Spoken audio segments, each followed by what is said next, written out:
తర్వాత దీపం, స్వామికి దీపం చూపిస్తాం. యథార్థమైతే ఒకసారి జ్యోతి వెలిగించి చూపించాలి. పోనీ అక్కడే ఉన్నటువంటి దీపాన్ని చూపించేస్తే దీపానికి మళ్ళీ అక్షతలు సమర్పించాలి ఒకసారి.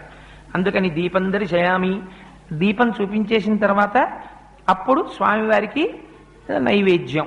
అప్పటికి అవసర నైవేద్యం మీ దగ్గర ఏది ఉంటే అది. ఒకవేళ ఏదీ లేదనుకోండి, బాగా జ్ఞాపకం పెట్టుకోండి ఒక విషయాన్ని. మీరు రాత్రి ఓ అరడజన అరటిపళ్ళు తెచ్చుకుని అందులో 2 తినేశారనుకోండి, మిగిలిన 4లో ఒక పండు నైవేద్యం పెట్టకూడదు, ఉచ్చిష్టం అవుతుంది. ఎంగిలి నైవేద్యం పెట్టకండి. అదేంటంటే ఆ 4ని తినలేదు కదా అంటే కుదరదు. ఒకే అంచుకు వేలాడుతున్నటువంటి పళ్ళలో కొన్నిటిని మీరు తిని కొన్నిటిని నివేదన చేయడానికి వీలు లేదు. కానీ ఒక అరడజన అరటిపళ్ళు తెచ్చి 2 తుంపి పూజ గదిలో పెట్టి 4 పళ్ళు మీరు తింటే దోషం లేదు. ఎందుకంటే ముందే విడతీసి ఈశ్వరుడి కోసం పెట్టేశారు. అందుకే శాస్త్రం అంది. మరి ఇలా ఒక్కొక్క రోజున ఇంట్లో అసలు ఉచ్చిష్టం కాని పదార్థం లేకపోతే మరి నివేదన ఎలాగా అంటే శాస్త్రంలో రహస్యం ఏంటంటే